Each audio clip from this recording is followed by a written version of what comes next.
मैंने तो सांसों के गड़े गड़ाए सांचे देखे थे, निर्मम क्रोधी अहिष्णु संकीर्ण। यहाँ जो मिला वह न्यारा था, उसे समझना, उस पर विश्वास कर पाना कठिन था। समय की जरूरत थी और समय ही नहीं मिला था। शेष रह गया पछतावा। आज बरसी थी मम्मी की, राहुल उदास बैठे थे। यूं तो पिछले पूरे वर्ष उनके चेहरे पर मुस्कान नहीं दिखी। सुबह नहाकर फूलों की माला फोटो पर चढ़ा रहे थे तो एक टीस सी उठी थी मेरे कलेजे में। इस तरह की टीस पिछले दिनों अक्सर उठती रही है। उनके रहते मैं कभी नहीं जान पाई कि उनकी खासियत इस घर के लिए कितनी अहम थी। चारों तरफ सुनापन पसर गया है, सन्नाटा सा। वे अलग थी, बिल्कुल अलग। तभी तो नहीं समझ पाया कोई उन्हें। वह भी कहाँ कदर कर पाई उनकी भावनाओं की। उसे हर वक्त वे जो कहती या करती उसमें सच्चाई कम और खोखले आदर्शवाद का भरम ज़्यादा बना रहा। कितना गलत सोचती थी वह। याद है मुझे वह पहली मुलाकात।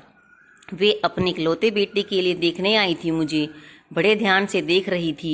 जो कुछ उन्होंने मुझसे पूछा, उन बेटे की माए, वह सब नहीं पूछा करती। चूंकि मेरे पापा डॉक्टर हैं, उनका पहला प्रश्न था, तुम डॉक्टरी के प्रोफेशन को किस रूप में लेती हो? पिछले वर्ष की 2-3 राष्ट्रीय स्तर की घटनाएं क्या थी? खाली वक्त में क्या करना चाहोगी? माँ ने कहा पढ़ना, तो बोली कैसी पुस्तकें, कौन सी पत्रिकाएं? सगाई होने के बाद आई तो उन्होंने एकांत में बातें करने की इच्छा जाहिर की। मैं बिल्कुल घबरा गई। ना जाने उस वक्त अच्छा लगा था।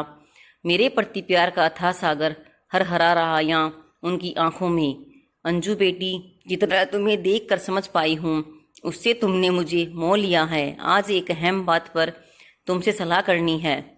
देखो, यह तो नहीं कहती कि हमारे पास दौलत के खजाने हैं, मगर तुम्हें कभी कोई अभाव नहीं रहेगा। दूसरी बात कि जितना एक माँ अपनी बेटी की ज़रूरतों को समझकर पूरा कर पाती है, कदाचित उतना मैं भी कर पाऊँ। इस पर मेरे विचार में भौतिक वस्तुओं के चाह की कोई सीमा नहीं होती। नित नहीं आती है और इच्छाएं मचल पड़ती हैं। इंसान की अनंत इच्छाएं ही उनके पतन का कारण बनती है।